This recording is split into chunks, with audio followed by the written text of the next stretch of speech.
He wins this title, he may change his mind on that. That's what they all say. All right, we have a bunch of folds around to Griffin Paul, who has a very attractive ace-10 of hearts. Well, everybody going to raise on the button with this hand, that's for sure. He makes it 180,000 to go. Brian gets out of the way, and now Adam with a king-jack. He just punished Griffin before. Doesn't just call, Vince. 3 bets it here with king-jack to a half mil.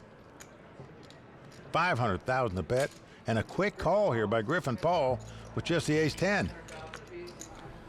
Griffin would love to get a little revenge right now. Can it happen? A flop is a king-10-7. What a flop for Adam. He's flopped top pair, but his opponent has flopped middle pair. And he is going to lead out and bet 400,000. And Vince with 1.5 million in the pot now. I don't see Griffin going anywhere with 2 10s here and a backdoor flush draw. And backdoor straight draw, actually, but makes this call. 4 diamonds comes off. Now, neither player going to like that because neither have a diamond in their hand. Adam is going to check the top pair. And because of that, I'm sure Griffin feels like his 2 10s are the best hand now, Vince. You just think a guy would bet 2 kings in this spot if he had them. So Griffin not betting to bluff here, betting for what he thinks is value, 675,000. Big moment for Adam. He's in front. He's got no flush draw events, but he does have top pair. And he is going to make the call. So we are going to the river. And a jack comes off. This gives Adam the top 2 pair. Vince, the guy seemingly helps on the river every time he's in a pot. Because of the straight and flush possibilities out there, and the bluff possibilities you want to give your opponent, can't imagine he's going to bet, but he is. Adam bets. 850,000. Well, with so many possibilities of straights and flushes, a couple overcards, just can't imagine Griffin's going to call here with 2 10s. No, he is running to the wrong guy tonight. Griffin Paul gives it a true shot in all these hands, plays them well, but just... Well, going for his second WPT title tonight, but... Not going to happen for him. He's going to fold the hand, rightly so. Wow. Adam Geyer just dominating this final table right now. It is absolutely a one-man show, Vince. Yeah, with that pot, we have a new chip leader. That is Adam. He's gone ahead. Everything is going right from so far. Play online poker for real cash and prizes at WPT Global.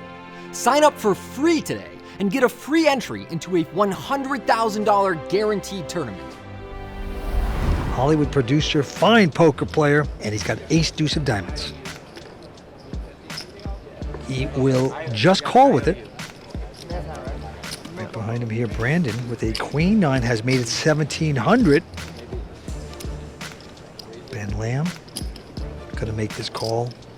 I think Ben can mix it up between calling and 3-betting with his king-jack suited in the small. It is kind of nice that by calling, you keep Randy in the pot, and he's made some very big mistakes post-flop.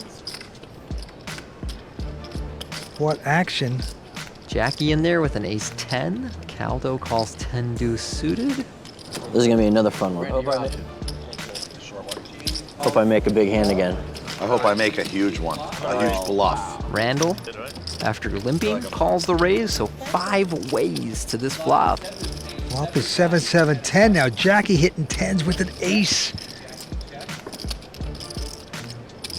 Caldo's gonna bet it. Caldo bets 55 into 85. He doesn't have that much behind. I think Jackie may look to get the money in now. What do you got? Caldo, don't tap the aquarium.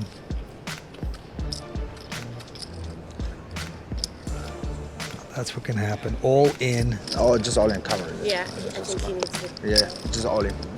Yeah, he has to. No, I don't want to count. He knows the math. Okay. All right.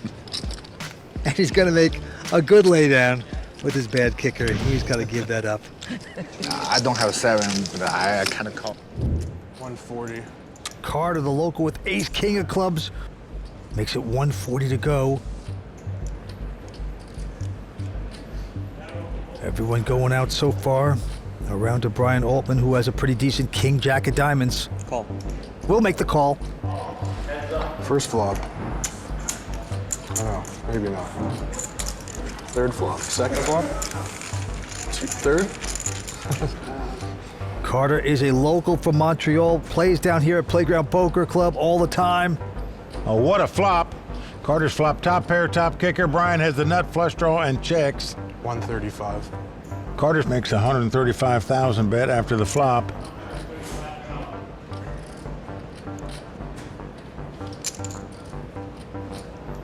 For sure, Brian is going to play. Just a matter if he's going to check raise or not. Well, he's the chip leader. Call. He's just going to call, Vince. I would have check raised here, but he opts to call. Going to the turn. Let's see if he picks off a diamond. No, 4 spades. And there's a possible straight draw out there Check. now, though. Well, Brian checks again. 255. 255,000 to bet now. Raise. Brian's getting out raising chips. He is raising on the draw here. It's going to cost Carter the rest of his stack, which is about 700,000 more in chips, if he wants to make this call. All in. I call. Well, he's opted to go for it. And Brian quickly calls, of course, hoping to get the diamond. Carter's thrilled he's got the best hand here. Many times when a guy check raises you there, you think one pair, you hate to put your money in. Carter did. Out in front, can he hold off the diamond draw? River card coming up, big card. It's gonna work, 9 of clubs. Carter Swidler has done it. He has doubled up. A local from Montreal taking down a big one against the chip leader at this point. That's right, and also forgetting their friends' names. Well, Rayner's biggest live cash is 365,000. By winning tonight, he'll top that number. But he has had an amazing year, won over 750,000 this year, so he is running good and playing good. Well, he's got 9s on this hand. He has raised to 200,000.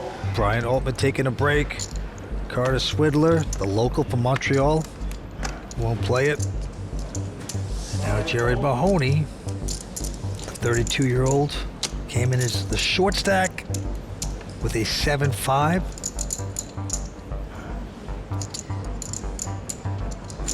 And he's in the big blind, Vince. There's 425,000 in the pot, cost him 100,000 to call, and he does make the call. So pair of 9s up against 7-5, and the flop is a 7-6 deuce. So Jared is flop top pair, but could get him in serious trouble here, Vince, as his opponent has the overpair. He's checked to Rayner. Rayner's going to make the continuation bet 180. Raise. He's going to take a shot here and check raise. 700,000 now the bet. Now, Vince, because Rayner wasn't re-raised before the flop, you're never going to put him on an overpair higher than 9s. Raise. Rayner is going to try to punish him. All in. And this is the worst play he could possibly do at this point. He has gone all in. So Rayner does make the call. And Jared's in terrible shape right now. Jared looking for a 7 or a 5 to take the lead. Vince, he went from worst to first place in chip count and will have less than $1 million in chips if he loses this pot. Ace on the turn. Jared must catch a 7 or a 5. Otherwise, he'll be demolished. Not out. He'll be a limping gazelle, Vince, that's for sure. Can Jared do it? Knock out his man. If it's done, it's a jack of spades. Not going to work out for Jared Mahoney. So just like that, Jared Mahoney, who started in last place and went to first, is now back in last chip position again. Shown not only the ability, but the courage to make moves in the right spot. So I wouldn't underestimate a single one of them right now. Ryan has raised it.